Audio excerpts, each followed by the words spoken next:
Hello everyone, it's Kaifu here with Game 2 in the series between J-Rule and Sacred Beats.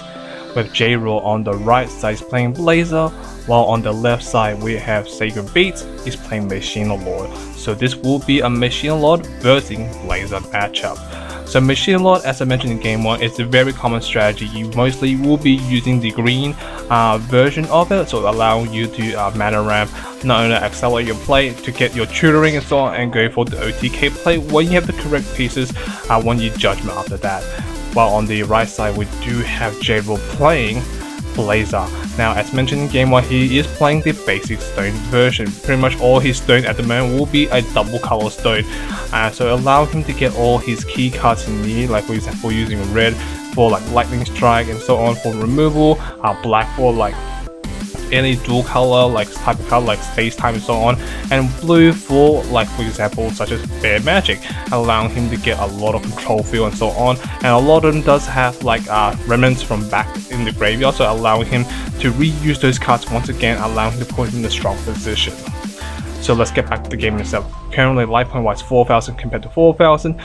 J-Rule was able to do the turn 1 play using Shackle, so which is shutting down Machina Lord's effect, so putting Sacred Beats like in a very slow and painful way of not having any advantages, because again Shackle is the only card that's actually slowing him down, not allowing him to get any true effects off.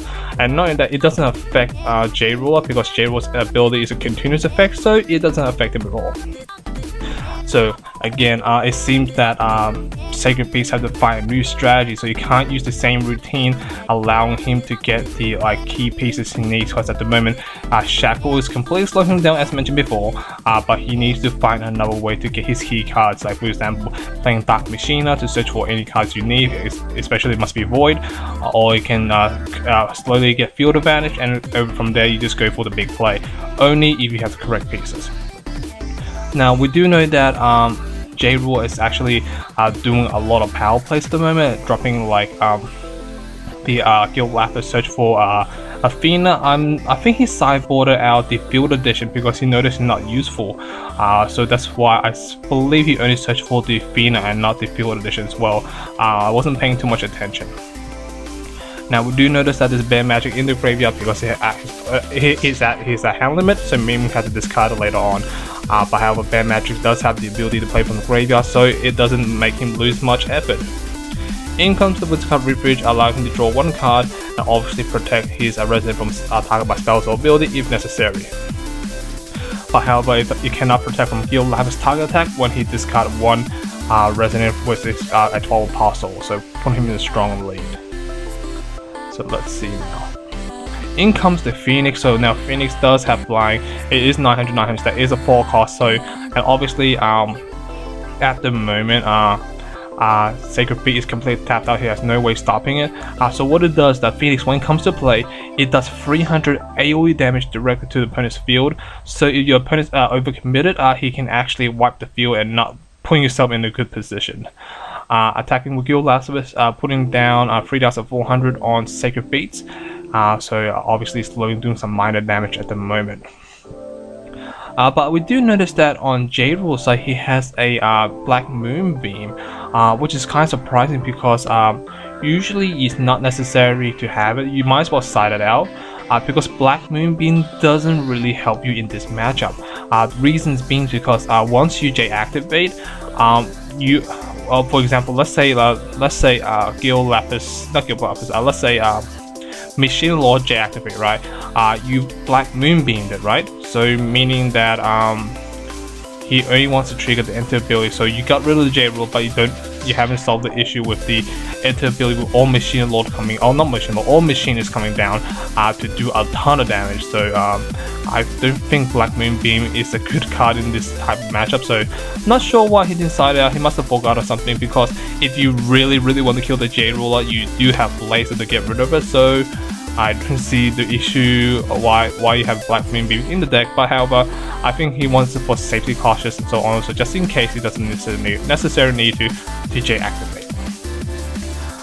Currently life point wise 3,400 compared to 4,000 life point. Field wise Mirabelle, Wizard Refuge, Clock Tower and a Moon Breeze compared to 1 Gil Lapis and a Phoenix. And a Shackle as well, and that Shackle is causing a lot of problem for Sacred Beat. He can't actually do much at the moment. He can't do any tutor effect. He is completely slowed down, so he's trying to find some way to take less minimum damage. But we all know that J. Rule does have a lot of removal spell in his hand, or in his deck as well actually, allowing him to get a lot of damage on them. And discarding the Athena, plusing 4/4, so doing 1000 damage instead. I'm not sure about this play, because if I was J Ruler, I will discard a different 12 Apostle if there's another one, because Athena can do a lot of damage by itself. For example, you're discarding it to give 400 extra damage, right? When you can play her as a free drop, does 700 damage, which is extra 300 more, and not in that, you're forcing your opponent to whether to block or not, and if they don't block, well, they're taking 700 damage, and if they try to do damage directly to you, obviously your Athena will get stronger and stronger. Now in comes the Heavenly Gust. I believe he just drew that right now, but the problem is the moment Shackle did his job, it slowed down the opponent, allowed J Rule to establish the field, and obviously did a chunk of damage directly to Sacred Beast's light point, so not putting him in a good position. But he does have the ability to surge now, but I'm not sure how relevant this is at the moment, because we are at the point that J Rule has 4000 light point, he has 4 Magic Stone open, and obviously if you can't kill him this turn, next turn he will able to have more hand advantage, field advantage, and more removal spell as well, because remember, we do know that Bear Magic is still in the graveyard, so he can activate if necessary needed. So let's see, 1500 compared to 4000 light point, but at the moment we do know that Sacred Beats have the option to J-activate and go for the massive big play, but at the moment with his hand size, he doesn't really have that option at the moment, and not in that he needs to have a way to like drop, like example, Machina by 5 reduction. At that moment he doesn't seem to have that a lot of Machine in his hand, because a lot of them got sent to the graveyard by the Phoenix. Let's see now. His tapping for Stone says so, saving his hand for later perhaps, assuming he will survive for the next play. Dropping another Resonator, this time it has flying, so pretty much it can block the Phoenix if needed, so allowing him to take less damage than he wanted. Now let's see now. Sacred Beast is completely thinking about what he can do, because at the moment it's currently one-sided, because as you can see, J Rule has a lot of hand advantage, has a lot of field control, and not that has a lot of removal spell in hand, so any Resonator that Sacred Beats put on the battlefield can easily get one-shotted by J Rule. And knowing that his life point is quite high as well, so putting within range for OTK by Sacred Beats is not really likely with the field he has at the moment. Let's see now. Currently life point wise 1500 compared to 4000 life points. In comes, I think, called Flame Charge, I believe, which does 500 damage, and it does have the Revenant ability as well, so it can do 1000 damage now, getting rid of the beast and not allowing Sacred Beat to have any resident on the battlefield, or any strong one anyway, so the strong ones is out of the way, so they're taking less damage now. I'm not sure too about that, what J Rule did was correct or not, because from my point of view, if I get rid of the other 2 resident, which is Clock and the Fairy, you're getting rid of 2 resident for the price of 1 card, and not only that, if you have another 12 Apostle in your hand, you can discard it to give Gil Lapis target attack, and you can run over the Resonator, so you don't necessarily need to waste 2 cards onto 1 card, from my point of view.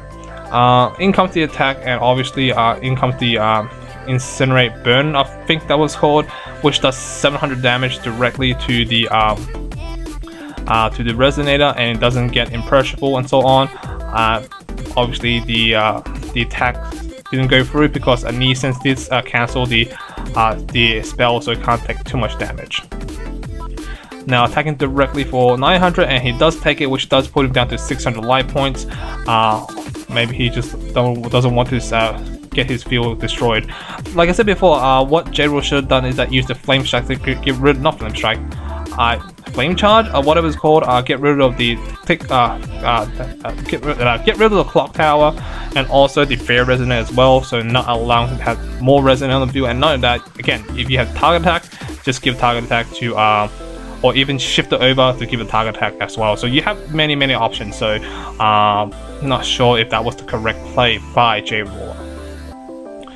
But again, I don't think it matters at this point in time because J-Raw is in the dominant position at the moment with 2 powerful resonators, Gil Lapis without even using the shift yet, and also the Phoenix is flying 9/9. Obviously has a tank as well. It doesn't seem looking too good for Sacred Beat at the moment because all he has is a Machina Lord on the raw side, Windscarred Refuge, Mirabelle, and the Fair Resonator compared to a tank, Gil Lapis, and a Phoenix. So 600 compared to 400 life points. So obviously, if J-Raw draw like a lightning strike, he can use lightning strike directly for face, and if necessary, need to. And not only that, he can just go swing for damage. And if Sacred Beat doesn't have any resonate to block with, then there'll be some issue as well. Let's see now, 600 compared to 400. Again, we do have J-Raw having 2 Magic Stone open, so allowing him to use some interaction. And it looks like he's searching for the Flying Machine, which does allow him to have a Flying Resonant and able to block the Phoenix if necessary. But the problem is at the moment, a lot of his resonators is within range a lot of like kill spell, like such as Time Space, Bear Magic with Time Space, Lightning Strike, and so on. Like a lot of the Machina's resonators is quite like they get one-shotted by a lot of the removal spell that J-Raw is going to use. So let's see now. Dropping a lot more resonant battlefield. Hopefully, will survive and so on. Not sure what can Sacred Beat do at the moment. He is really struggling to maintain the field presence and so on. And J-Raw has hand advantage, field advantage, and of course life point as well. And we do know that will be incoming the Time Space, so obviously forcing out the negation from the Windscarred Refuge. If not, then he'll get the draw card and kill card as well. So let's see. What can Sacred Beats do in this situation? He might as well sacrifice the Windscarred Refuge because again, it's not doing anything. And obviously, don't allowing you to draw 1 card will be a bit more beneficial than what you can do. So yeah. So it cancelled it, so can't get the draw off, I believe. I think that was the end phase, was it? Or was it the beginning of draw phase? I wasn't paying attention. So let's see now. So back to recover phase. It seems like it has been during the draw phase, so he drew for turn already. But it doesn't really matter because the time space is still in the bin, so he can swing for direct for damage and time space for game pretty much. So unless he has a kill or cancel spell to prevent from happening, most likely it will get one-shotted by time space, and which will be happening. Time spacing the resonator. So now getting direct damage for 600 damage, and that's the game, guys. Thank you for watching. Thank you, guys. Hope you guys enjoyed it. Please stay tuned for game 3.